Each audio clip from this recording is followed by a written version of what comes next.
Well, happy Tuesday, everybody. We are so excited to have another opportunity to meet together in the break room. We have with us today none other than Dr. Jennifer Riley-Collins, Colonel Collins. We're so glad to have you here in the break room today. She serves as our county administrator for Hinds County. She is a retired colonel in the United States Army, recently ran for Attorney General of the state of Mississippi. And I'm telling you, a blessing to have in our state, in our city. And we're so glad to have you with us here today. Look, November the 3rd is coming up.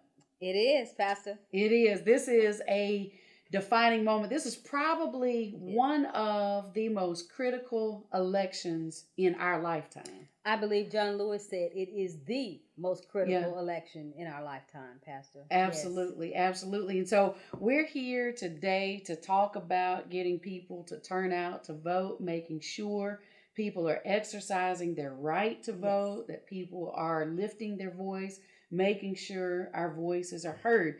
And so let's start out with a couple of questions. Okay. Who can absentee vote? So, Pastor, if you are age 65, you can absentee vote in the state of Mississippi without excuse. Okay. Mississippi does not have an early voting mechanism. There's early voting without excuse is not allowed here. Okay. But if you have an excuse, for instance, if you're away at college, gotcha. Then you can absentee vote. Okay. If you are going to be at work or school during the entire hours of voting from 7 a.m. to 7 p.m., you can absentee vote. Okay. If you have if you're impacted because of COVID, so this was a change, a legislative change made earlier in the year. If you have COVID or are caring for someone who has COVID, you can absentee vote. Okay. Again, those are the excuses that are allowed. You're going to be out of the county on the day. You can absentee vote. But if you're age 65 or older, you can go absentee vote without excuse. Please, we're trying to encourage people to come and absentee vote right now. Absolutely. So those who are 65 and older who may be concerned and say, I don't want to be out among the general public, they can still exercise their right to vote and not have to put themselves possibly in harm's And so way. here in Hinds County, you can come to 407 East Pascagoula. Actually, I'm encouraging you to come to 316 South President Street, which is the Chancery Court building, because the entrance to the circuit clerk's office is right there. It's right on President Street, right across from the Chancery Court building. That's the building where you go pay your car tax. Right.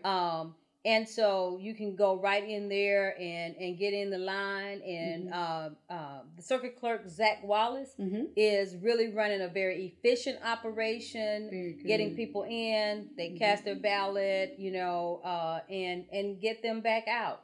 There is safe spacing marked on the floors so that people can, monitor how close they're standing to one another. You wear your mask. If you're elderly, we can get you a seat to sit in, as you're waiting. So they're doing everything that they can to make sure that people are able to vote safely. Yes, very good. I recently heard, actually it was yesterday, I heard a study that was done in Minnesota. There were 136 professionals who were doing hair, who had their mask on, and the clients they gave service to had their mask on. Yes. And out of those 136, no one got COVID. So we are beginning to understand more and more that wearing a mask is one of the greatest ways that you can protect yourself. Wear your mask, use your hand sanitizer, socially distance, and you should be well. So you should be well. So really, if we can go to Walmart, we can go vote.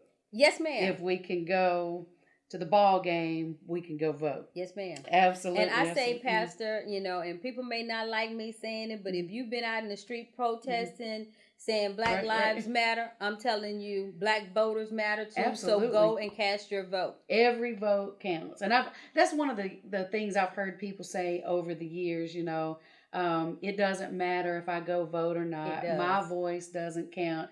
Can you address that a little bit? So, yes, ma'am, it does matter. I mean, when you just look at the recent election, we just had an election last week. You know, it came down at one point in that race to just 7 votes. Wow. You know, that is a small margin. That's a small margin. Yeah. You know, races are won by 50% plus 1. So you could be that one. So it does matter. When you think about the fact that in the African American community, our community is over policed, undereducated. Your vote impacts the people who get in those seats making the decisions. Legislation, that's right. That's right. So on this ballot, you have our election commissioners, people who govern how we run elections. Making sure it's a fair process for everyone. Yes, ma'am. And then you have Supreme Court justices. So you're talking about, you know, most of our contact in our community, unfortunately, is, you know, paying taxes and then dealing with stuff in the court behind the criminal justice criminal justice context.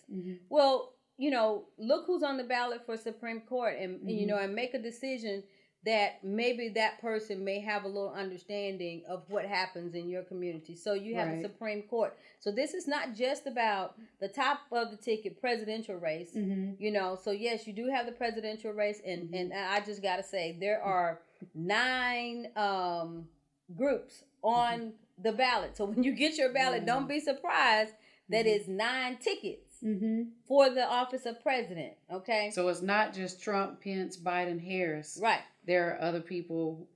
Okay. Right. All the way down to include on Mississippi's ballot Kanye West. Don't fall for the okie doke, y'all.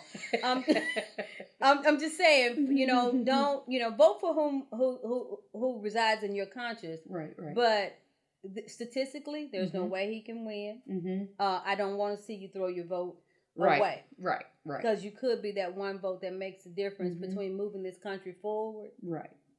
And this country continuing to go back. Absolutely. Very good. So, what are some things, how we want to talk a little bit about voters' rights. So I've heard, you know, different elections, people tend to call their church if they got a question about certain things because they feel like that's a safe place to call. But we've had people who said, you know, I went to vote and they told me I wasn't registered to vote there and I haven't moved, I haven't filed anything differently. So let's talk a little bit about voters' rights. Yes, ma'am. When should someone be turned around or not turned around? How do you properly respond to that? Just speak to that and tell us what we need to know from a legal perspective, what our rights are. So voter suppression is real. It's not a notion. It's real.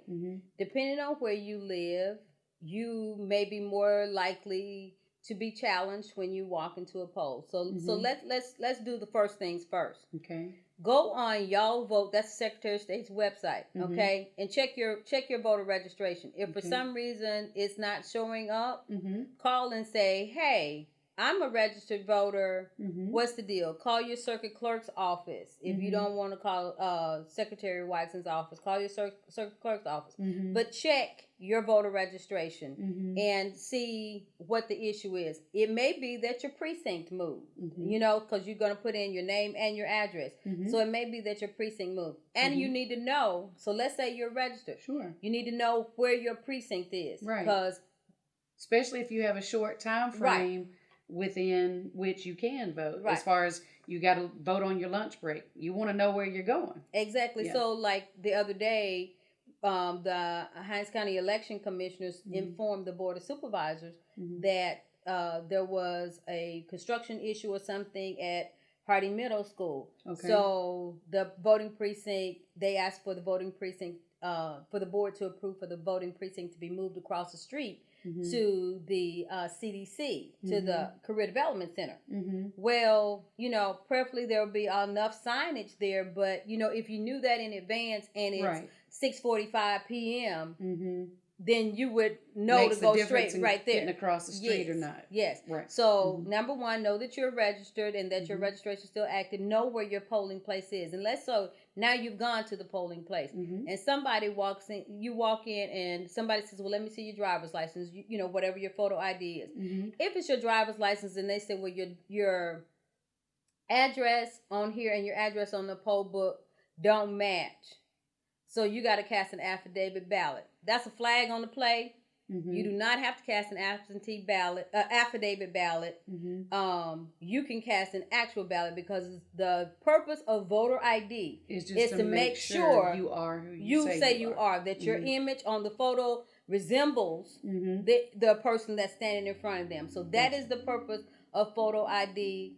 Poll workers are not supposed to be cleaning up the poll books on voting day. That is a form of voter intimidation. Don't get caught with the okie doke. Know what right looks like. Okay.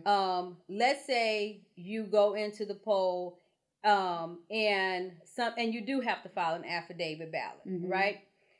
Know that you need to go within 5 days with your ID to certify that to make sure that your vote counts. Okay. Because when you cast an affidavit ballot, you got to go back to the circuit clerk's office within 5 days. Gotcha. So make sure you have your ID with you and don't get turned around. So if you make a mistake on the ballot, well, that's called a spoiled ballot. You don't have to cast that ballot. You take that ballot back to the little lady or little man sitting behind the table and say, I messed up my ballot. I would like to request a new ballot. Long as you haven't put that ballot in that machine, your vote has not yet been counted. Okay. So take that back and say, this is a spoiled ballot. I would like another ballot. Now, if you have voted absentee, don't go to the poll and then try to vote, because now that's illegal and we don't want you doing that. That's right.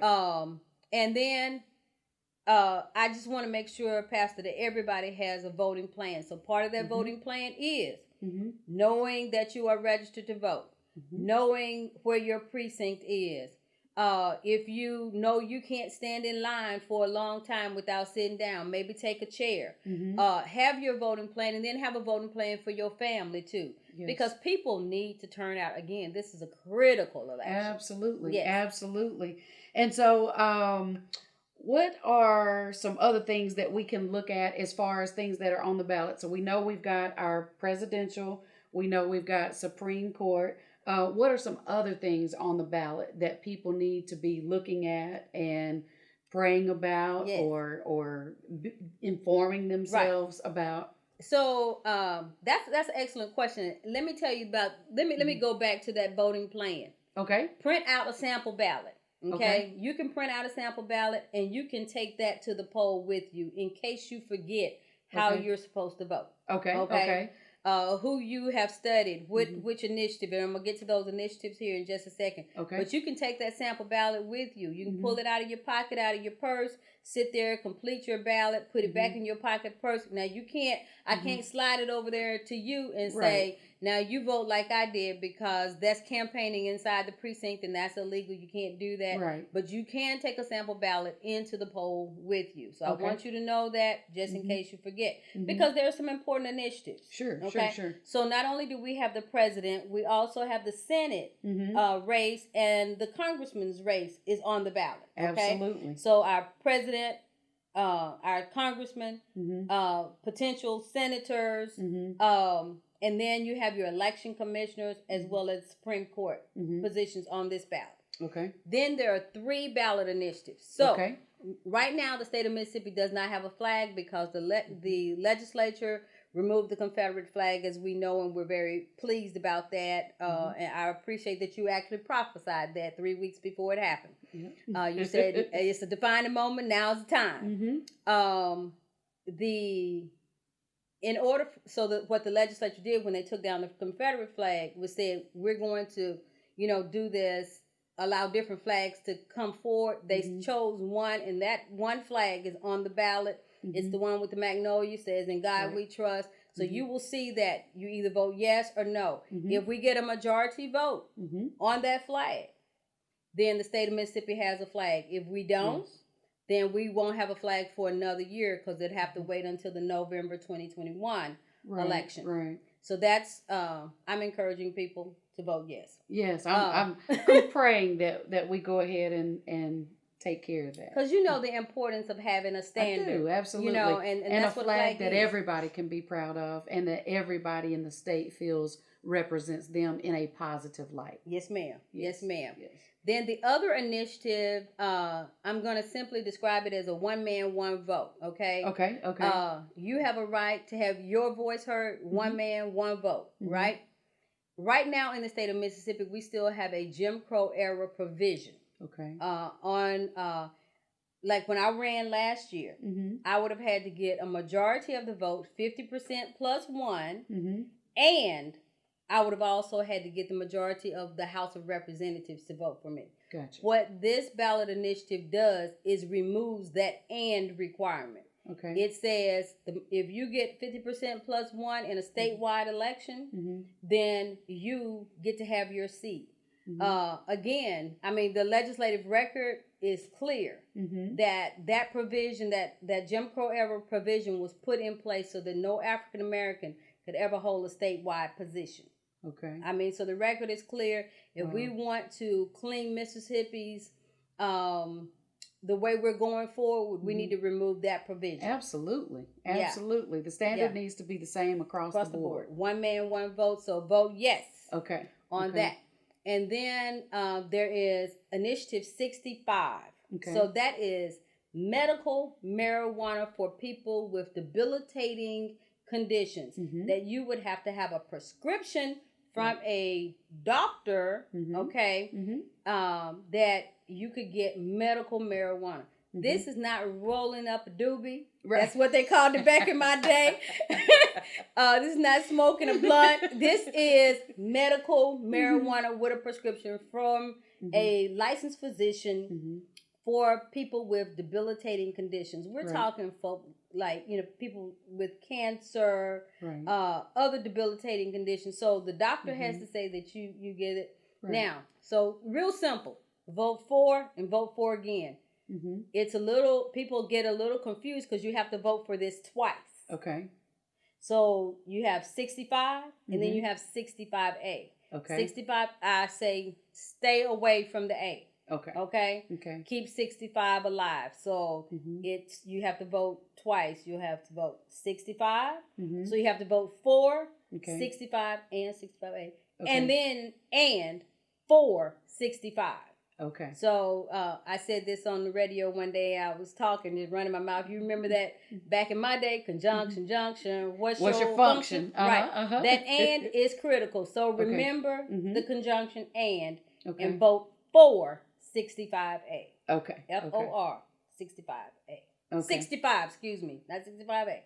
Okay, yes. Very good. I think that this is helpful for people because everybody's not exposed to the same level of information. Yes, ma'am. The COVID environment has been very different. I have a 95-year-old grandmother who still votes, who still drives, but she doesn't have a TV in her home. She's not, so she'll be asking questions, and I'm sure that there are other people who are over 65. I'm sure that there are some younger people who don't know what each of these initiatives are. So I appreciate you for taking the time to explain them.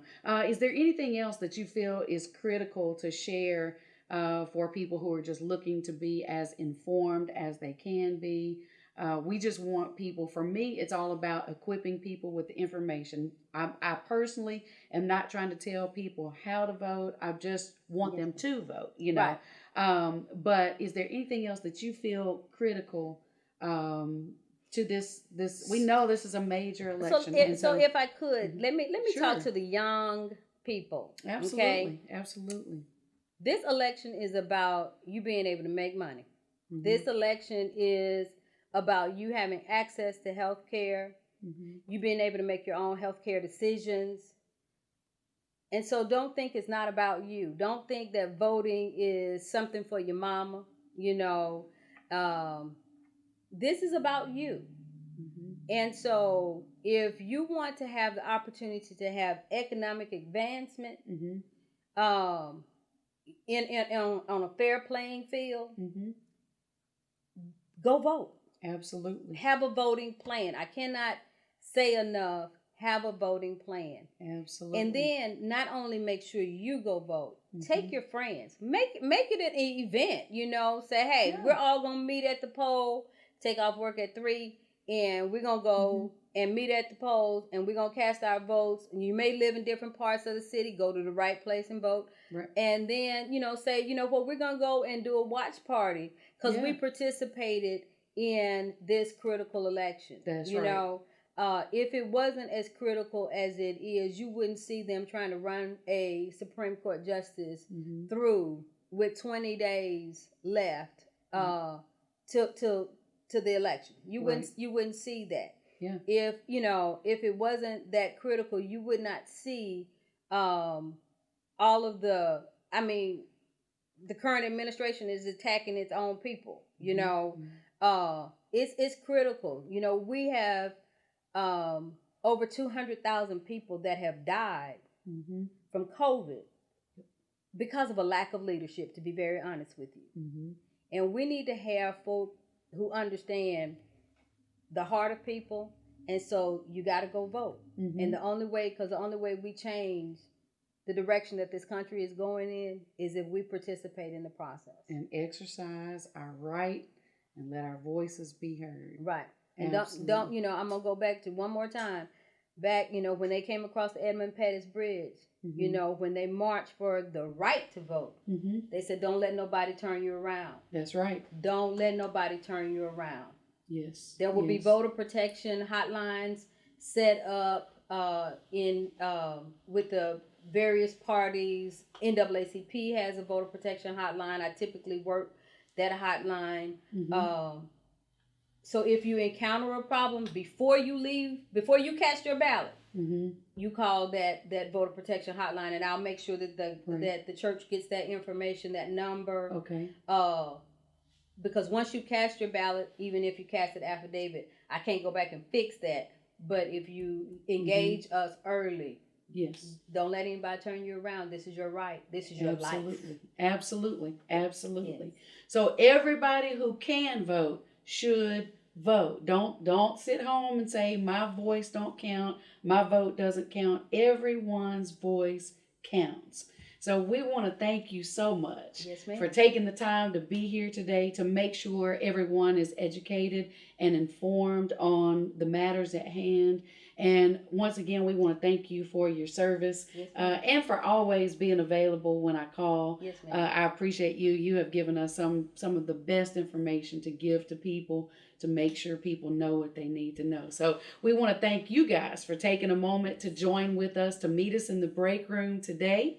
And listen, if you're being blessed by the information that's being shared, if you know someone who needs to hear this information, hey, share this, host a watch party on your social media platform. But we just want to get the information out. So thank you for thinking enough of us to join with us today. And we want you to join us back next week, same time, same place. Until then, my sincere prayer is that God's absolute best would be yours in every area of your life. Y'all go make today a great day. Love you guys.